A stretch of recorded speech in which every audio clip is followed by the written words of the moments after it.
नमस्कार मित्रांनो, शिक्षक भरती 2025 ची जी काही प्रक्रिया सध्या रजिस्ट्रेशन संदर्भात सुरू आहे सेल्फ सर्टिफाय. तर आजच्या दिवसाला महत्त्वाचं या ठिकाणी लास्ट डेट असणार आहे 15 जानेवारी मध्यरात्री 11:59 पर्यंत तुम्ही सेल्फ सर्टिफाय सध्या करून घ्यायचं आहे. तर सध्याच्या घडीला आता पुढील जी काही प्रक्रिया होणार आहे ती म्हणजे या ठिकाणी जाहिराती अपलोड करण्यासंदर्भात प्रक्रिया होणार आहे. आपल्याला माहिती आहे की जे काही ऑल सध्या बघा टेट 3 परीक्षा दिलेली जे उमेदवार आहे त्याच्यामध्ये महत्त्वाच्या या ठिकाणी जो काही प्रत्येक कॅटेगरीचा जे सध्या उमेदवार आहे ऑल कॅटेगरीचे, तर ते नेमके मेल आणि फिमेल सध्या किती आहे, तसंच ऑल कॅटेगरीचे जे काही जनरल सेफ स्कोर असेल तर तो नेमका किती असणार आहे. तसंच बघा ऑल कॅटेगरी संदर्भात जे काही टॉप 10 रँकचे उमेदवार जे आहे तर ते नेमके मेल आहे किंवा फिमेल आहे, ते ह्या व्हिडिओच्या माध्यमातून आपण बघणार आहोत. तसंच कोणत्या प्रवर्गाचा सर्वात महत्त्वाचा या ठिकाणी बघा कोणत्या प्रवर्गाचा जो काही कट ऑफ असेल किंवा जो सध्या सेफ स्कोर असेल तर तो बघा या ठिकाणी कमी जास्त लागू शकतो. कारण आपल्याला माहिती आहे की जी काही वेकेन्सी येणार आहे त्या वेकेन्सीच्या बेसवर आणि महत्त्वाचं या ठिकाणी जे उमेदवार आहे टेट 3 परीक्षा दिलेले उमेदवार त्याच्यामध्ये कोणत्या प्रवर्गाच्या सध्या बघा या ठिकाणी उमेदवारांची संख्या जास्त आहे ती देखील त्याच्यानुसार देखील सध्या या ठिकाणी जो काही सेफ स्कोर असेल तर तो सेफ स्कोर सध्या आपल्याला लक्षात येणार आहे. तर महत्त्वाचा व्हिडिओ असणार आहे, तर व्हिडिओ शेवटपर्यंत बघा. आपण संपूर्ण जे काही डेटा हे अशा प्रकारे ॲनालिसिस करण्यात आले तर त्याच्यामध्ये तुम्हाला प्रत्येक प्रवर्गानुसार देखील माहिती इथं मिळणार आहे. तर तत्पूर्वी तुम्ही जर आपल्या चॅनलवर नवीन असाल तर चॅनलला आवर्जून सबस्क्राईब करून घ्या. बाकी जे काही बेल आयकॉन आहे त्याला देखील ऑलवर सेट करा, जेणेकरून तुम्हाला व्हिडिओ नवीन आला माहिती आली तर तुमच्यापर्यंत सर्वात आधी पोहोचणार. तर सध्या बघा या ठिकाणी महत्त्वाचा जो काही हा डेटा आहे हा डेटा संपूर्ण टेट जी काही परीक्षा देण्यात आलेली आहे तर त्या टेट 3 परीक्षेमध्ये कॅटेगरी वाईज जे काही उमेदवार आहे तर ते सध्या बघा या ठिकाणी 20-20 मार्काच्या गॅपमध्ये उमेदवारांची संख्या इथं दाखवण्यात आलेली आहे. आता ह्याच्यामध्ये जर आपण विचार केला टोटल उमेदवार 2,08,120 जवळपास उमेदवारांचा हा डेटा असणार आहे. ह्याच्यामध्ये संपूर्ण बघा या ठिकाणी जनरल असेल, एस-सी असेल, एस-टी, ओ-बी-सी, विजे, एन-टी-बी, एन-टी-सी, एन-टी-डी, त्यानंतर एस-बी-सी, डब्ल्यू-एस, एस-सी-बी-सी आणि जो काही ओपन अशा पद्धतीने हा संपूर्ण डेटा इथं देण्यात आला आहे. आता ह्याच्यामध्ये जर आपण इथं विचार केला तर ह्याच्यात सध्या बघा इथं जनरलमध्ये विचार केला तर 36,496 उमेदवार येतात. एस-सीचे उमेदवार किती आहे तर 31,621. एस-टी प्रवर्गाचे जे उमेदवार आहे ऑल उमेदवार 19,300 जवळपास 24 उमेदवार आहे एस-सीचे. ह्याच्यामध्ये मेल आणि फिमेल दोघी असणार आहे. त्यानंतर सर्वात जास्त ओबीसी प्रवर्गाचे उमेदवार आहे किती आहे तर ते 66,482. त्यानंतर विजे-एचे उमेदवार आहे 6,048. एन-टी-बीचे उमेदवार आहे 5400. एन-टी-सीचे उमेदवार आहे 9,368. एन-टी-डीचे उमेदवार आहे 5,254. एस-बी-सीचे उमेदवार आहे 3,085. ई-डब्ल्यू-एसचे उमेदवार आहे 9,822 आणि एस-सी-बी-सीचे उमेदवार आहे 15,220. एवढा जो काही डेटा आहे तर हा डेटा सध्या बघा प्रत्येक प्रवर्गाचे जे उमेदवार आहे तर ते इथं देण्यात आले. आता ह्याच्यामध्ये जर आपण विचार केला तर ह्याच्यात जे काही हायेस्ट असलेले उमेदवार आहे म्हणजे इथं 161 जे सध्या बघा 161 पासून तर जो हायेस्ट आहे उमेदवार तर त्यांची जी संख्या आहे तर प्रत्येक प्रवर्गामध्ये आपल्याला ह्या ठिकाणी कमी जास्त पाहायला मिळते. त्याच्यामध्ये इथं 161 ते 180 दरम्यान जे काही उमेदवार आहे सर्वात जास्त तर ते बघा ह्या ठिकाणी ओबीसी प्रवर्गाचे 181 उमेदवार पाहायला इथं मिळत आहे. त्यानंतर सर्वात कमी जे उमेदवार आहे ह्या ठिकाणी जे काही आपल्याला पाहायला मिळत आहे ते म्हणजे इथं दाखवल्याप्रमाणे इथं बघा 8 उमेदवार जे आहे तर ते एस-बी-सीचे आहे, 9 उमेदवार एन-टी-बीचे आहे आणि 6 उमेदवार जे आहे तर ते एस-टीचे आपल्याला सर्वात कमी इथं 161 पासून जे काही वरचे उमेदवार आहे 180 पर्यंत तर ते इथं पाहायला मिळत आहे. म्हणजे हे जे काही टॉपचे उमेदवार आहेत तर हे जर आपण इथं विचार केला तर जवळपास या ठिकाणी 484 उमेदवार जे आहे तर हे बघा प्रत्येक प्रवर्गाचे आपल्याला 161 पासून वर म्हणजे या ठिकाणी टॉपपर्यंत जे उमेदवार आहे तर ते टोटल किती आहे 484 उमेदवार 61 ते 180 दरम्यान आहे आणि 180च्या वर जे उमेदवार आहे 180 किंवा 181च्या वर तर ते फक्त 12 उमेदवार आपल्याला पाहायला मिळतात.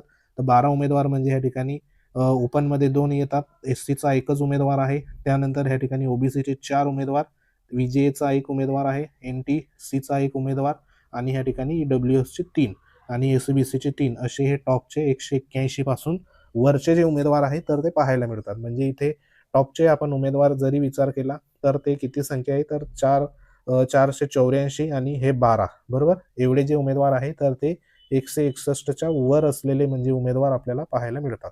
आता ह्याच्यामध्ये जी काही वेकेन्सी येणार आहे तर ती वेकेन्सी सर्वात महत्त्वाची वेकेन्सी आपल्याला ह्या ठिकाणी विथ इंटरव्ह्यू संदर्भात आणि विदाऊट इंटरव्ह्यू अशा 2 प्रकारच्या बघा वेकेन्सी येत असतात. त्याच्यामध्ये विदाऊट इंटरव्ह्यूची जी काही वेकेन्सी असते तर ती सर्वात बघा महत्त्वाची वेकेन्सी असणार आहे. कारण त्याच्यामध्ये डायरेक्ट तुमचा जो काही टेट स्कोर, तुमचं आरक्षण, तुमचा विषय, तुमचं जे काही शैक्षणिक पात्रता त्याच्यानुसार तुमची डायरेक्ट जी असेल तर ती निवड जिल्हा परिषद असेल, त्यानंतर मनपा असेल, नपा असेल, बरोबर. त्यानंतर ज्या काही अनुदानित ह्या ठिकाणी शाळा असतात, संस्था असतात, त्या ठिकाणी तुमची डायरेक्ट निवड ही होत असते. म्हणून ह्या वेकेन्सी सर्वात महत्त्वाच्या असतात. आता इथे जर अजून पुढे आपण विचार केला ह्या वेकेन्सीमध्ये तर इथं पुढची जी काही संख्या आहे तर ती संख्या म्हणजे 141 पासून 160 पर्यंत किती उमेदवार आहे तर 3729 उमेदवार सध्या बघा आपल्याला 141 ते 160 दरम्यान पाहायला इथं मिळत आहे. म्हणजे ह्या ठिकाणी 141 ते 160 पर्यंत 3729, त्याच्यामध्ये प्लस केले आपण ह्या ठिकाणी 4084 आणि हे 12 असे जे काही एवढे उमेदवार आहे तर हे एवढे उमेदवार म्हणजे जवळपास 4000 प्लस जे उमेदवार आहे तर ते 141 प्लस सध्या बघा इथं आहे. आता तुमचं नेमकं कोणत्या रेंजमध्ये सध्या बघा मार्क रेंजमध्ये तुमचं जे काही मार्क आहे ते तुम्ही कमेंट देखील करू शकतात. त्याच्यानुसार तुम्हाला तुमच्या प्रवर्गानुसार या ठिकाणी बघा एक अंदाज येईल. तर सध्या अशा पद्धतीने इथं मार्क देण्यात आले. आता ह्याच्यामध्ये पुढे जर आपण बघितलं तर सर्वात महत्त्वाचं या ठिकाणी जो काही संख्या असलेला सध्या बघा गट आहे टेट 3 परीक्षा दिलेली तर तो म्हणजे ओबीसी प्रवर्गामध्ये आहे, बरोबर. आता ओबीसी प्रवर्गाचे आपण इथं तुम्हाला मागच्या स्लाइडला दाखवले की जे 181 उमेदवार आहे तर हे 161 ते 180 दरम्यानचे म्हणजे ओबीसीचे किती तर 161 ते ह्या ठिकाणी 180 दरम्यान गुण घेतलेले जे उमेदवार आहे तर ते किती आहे तर 181 उमेदवार सध्या बघा ह्या ठिकाणी फक्त ओबीसीचे आहे. म्हणजे तुम्ही कॉम्पिटिशन ह्या ठिकाणी बघा कशा पद्धतीने ह्या ठिकाणी वाढणार आहे ते देखील लक्षात घ्या. आता ओबीसी मध्ये सर्वात जास्त महिला उमेदवार सध्या पाहायला मिळतात आणि टॉपचे मार्क घेणाऱ्या देखील महिला उमेदवार आहे. म्हणजे इथं जी काही कॉम्पिटिशन असेल तर ती कॉम्पिटिशन सध्या बघा ह्या प्रवर्गाची इथं मे बी वाढू शकते. कारण जे काही उमेदवार आहे तर ते उमेदवार जास्त मार्क घेतलेले आहे. परंतु ह्याच्यामध्ये परत जे काही 181 मध्ये काही उमेदवार या ठिकाणी टीईटी सीटेट अपात्र देखील असू शकतात. मग ते उमेदवार डायरेक्ट जिल्हा परिषदच्या 1ली ते 5वी किंवा 6वी ते 8वी हे जे काही सध्या वेकेन्सी येणार तर त्या ठिकाणी जास्त मार्क असून देखील त्यांची तिथं निवड होणार नाही. तर ह्या उमेदवारांची डायरेक्ट 9वी पासून तर 12वी पर्यंत ज्या वेकेन्सी येणार आहे त्याच्यामध्ये इथं निवड होऊ शकते. म्हणजे इथं कॉम्पिटिशन वाढूही शकतं, कमीही होऊ शकतं. शेवटी ज्याच्या त्याच्या जे काही शैक्षणिक पात्रतेनुसार या ठिकाणी पुढची मेरिट जी असेल तर ती ठरणार आहे. म्हणजे इथं तुमचं कमी जरी मार्क असेल तरी देखील या ठिकाणी तुम्ही होप्स ठेवू शकतात. कारण तुमच्या पुढचे जे काही उमेदवार आहे तर ते उमेदवार नेमके कोणत्या पात्रतेचे आहे, टीईटी पात्र आहे का, सीटेट पात्र आहे का किंवा अपात्र आहे ते सध्या अजूनपर्यंत आपल्याला माहिती नाही. म्हणून ह्याच्यामध्ये बरेचसे जे काही कमी जास्तपणा आपल्याला पाहायला इथं मार्कामध्ये आणि निवडमध्ये देखील पाहायला मिळू शकतो. त्यानंतर ह्या ठिकाणी बघितलं आपण तर ओपनचा 2 नंबरवरती, एससीच्या 3 नंबरवरती, त्यानंतर एसटीच्या 4 नंबरवरती इथं नंबर आपल्याला पाहायला मिळतोय. एससीबीसी 5 नंबर, त्यानंतर ह्या ठिकाणी ईडब्ल्यूएस 6 नंबर, एनटीसी 7, त्यानंतर ह्या ठिकाणी विजे 8, जवळपास या ठिकाणी हे जे काही एनटीबी असेल, एनटीडी, एसबीसी हे जे उमेदवार आहेत तर हे सध्या कमी सध्या आपल्याला ऑलमध्ये सध्या पाहायला मिळतात. म्हणजे यांची जी काही वेकेन्सी जर आली तर सर्वात जास्त संध्या ज्या असेल तर हे कमी असलेल्या उमेदवारांमध्ये जास्त संधी इथं अवेलेबल सध्या होऊ शकते. तर सध्या हा डेटा अशा पद्धतीने इथं आपल्याला पाहायला मिळतो आहे.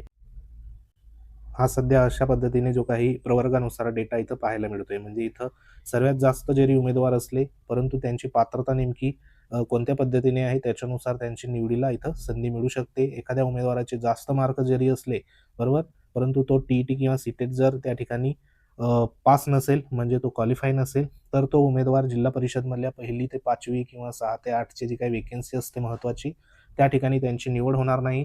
मात्र एखादा उमेदवार कमी मार्क जरी असेल, बरोबर, 120, 110, 130 अशा दरम्यान आणि हा उमेदवार जर टीईटी किंवा सीटेट पात्र असेल म्हणजे पास असेल तर ह्या उमेदवाराची जी काही निवड असेल तर ही जिल्हा परिषदच्या वेकेन्सीमध्ये इथं बघा त्या ठिकाणी होऊ शकते. म्हणून इथं कमी मार्क असेल तरी देखील तुम्ही होप्स ठेवा.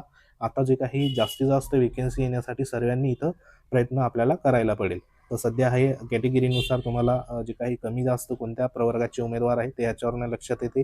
त्यानंतर तुम्हाला या ठिकाणी जे काही ऑल जे 2 लाख प्लस उमेदवार आहे तर त्याच्यामध्ये किती मार्कापर्यंत बघा या ठिकाणी सर्वात जास्त जे काही मार्क घेणारे उमेदवार आणि सर्वात कमी मार्क घेणारे उमेदवार ची संख्या ह्याच्यावरनं तुम्हाला लक्षात येणार आहे. आता ह्याच्यामध्ये आपण सांगितलं 141 ते 160 दरम्यान बघा इथं जे काही उमेदवार आहे तर ते थोडे कमी आपल्याला पाहायला मिळत आहे.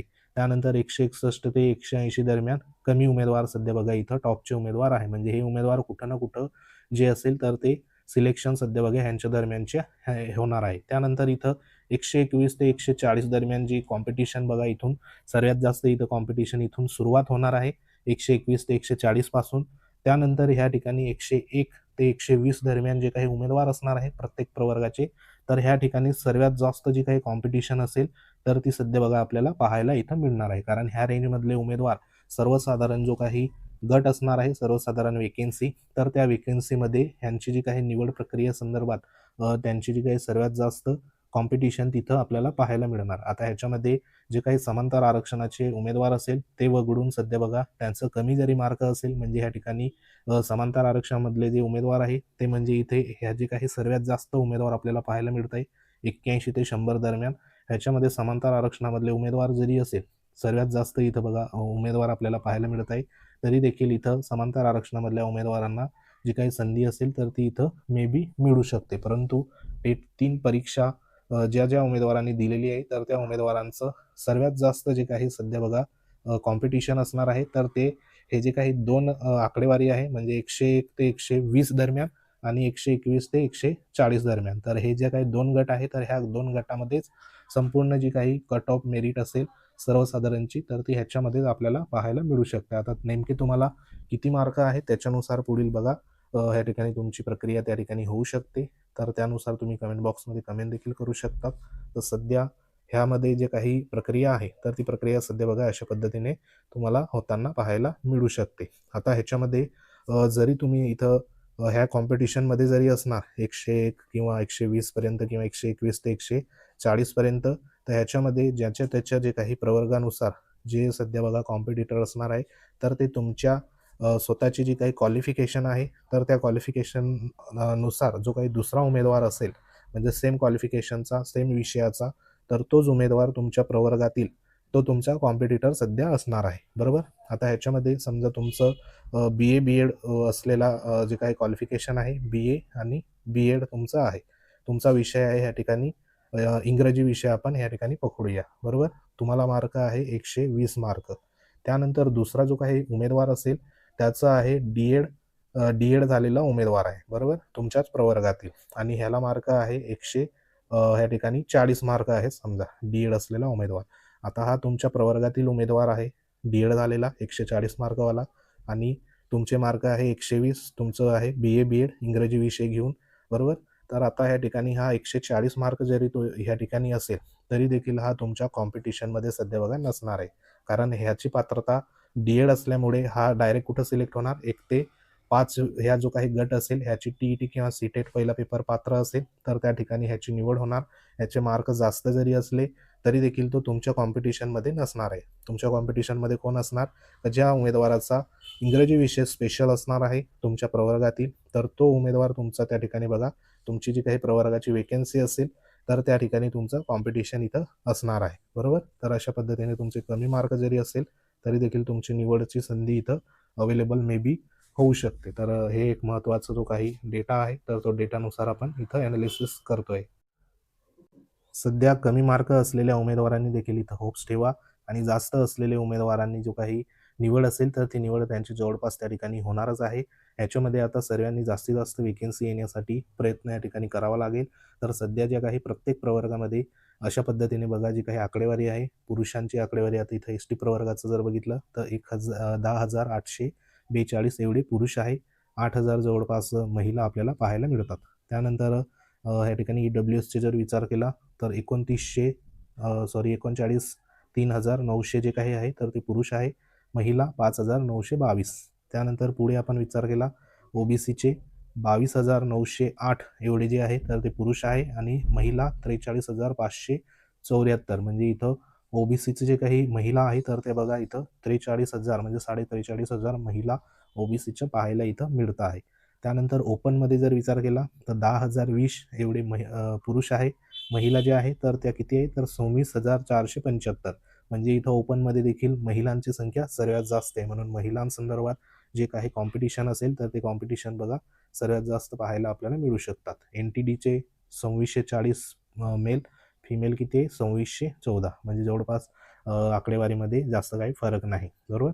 त्यानंतर पुढे आहे NTCचं जर बघितलं आपण 4,385 मेल आहे आणि फिमेल किती आहे तर 4,983 एवढी कॉम्पिटिशन ह्यांच्यामध्ये देखील पाहायला इथं मिळते आहे. त्यानंतर पुढे आपण बघितलं विजेचे 3,300 जवळपास 92 आणि फिमेल किती आहे तर 2656 म्हणजे इथं महिलांची संख्या कमी सध्या आपल्याला पाहायला मिळते.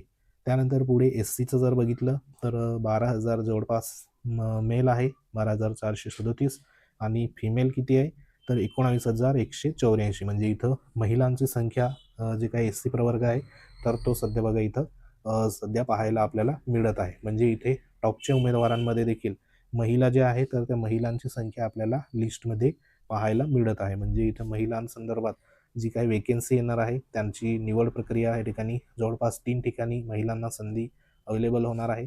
तर ज्या प्रवर्गामध्ये महिला जास्त आहे तर त्या ठिकाणी बघा जास्त मार्क घेणारे आणि ज्यांची पात्रता सर्वात जास्त आहे TET, CTET तर अशा महिलांना बघा सर्वात जास्त जी काही संधी असेल तर ती या ठिकाणी मिळणार आहे, बरोबर. आणि ज्यांच्याकडे कोणत्याही प्रकारचं आरक्षण आहे त्यांना देखील संधी मिळणार आहे. मात्र जे सर्वसाधारण वेकेन्सीसाठी सध्या बघा सिलेक्ट होणार आहे तर त्यांच्यासाठी मोठं कॉम्पिटिशन आपल्याला पाहायला इथं कदाचित मिळू शकतं. तर सध्या संपूर्ण प्रवर्गाची ही एक महत्त्वाची बघा माहिती होती. अशा प्रकारे पुढील प्रक्रियेमध्ये तुमचं जे काही सिलेक्शन असेल तर ते त्या ठिकाणी होऊ शकतं. म्हणून होप्स असेल तर तो तुम्ही ठेवा. तुमचे काही मार्क असेल, तुमचे डाऊट असेल तर ते तुम्ही कमेंट बॉक्समध्ये कमेंट करू शकता. त्याच्यावर तुम्हाला योग्य तो रिप्लाय देऊ. जेणेकरून इतर उमेदवारांना देखील तुमचे मार्क, तुमच्या प्रवर्गातील मार्क ते देखील कळेल. तर कमेंट बॉक्समध्ये नक्की कमेंट करा तुमचे मार्क, विषय वगैरे. तर त्याच्यावर तुम्हाला योग्य तो उत्तर सध्या दिलं जाईल. तर सध्या महत्त्वाचा या ठिकाणी व्हिडिओ होता. व्हिडिओ आवडल्यास, माहिती आवडल्यास लाईक करा, शेअर करा. तुम्ही जर आपल्या चॅनलवर नवीन असाल तर चॅनलला आवर्जून सबस्क्राईब करून घ्या. बाजूला बेल आयकॉन आहे त्याला देखील प्रेस करा. तर अशा प्रकारच्या माहितीसाठी वेळोवेळी भेट देत राहा. आपलं टेलिग्राम चॅनल आणि व्हॉट्सअप ग्रुप आहे तो देखील जॉईन करून घ्या. तर भेटू आपण पुढच्या महत्त्वाच्या अपडेटमध्ये. तोपर्यंत जय हिंद, वंदे मातरम.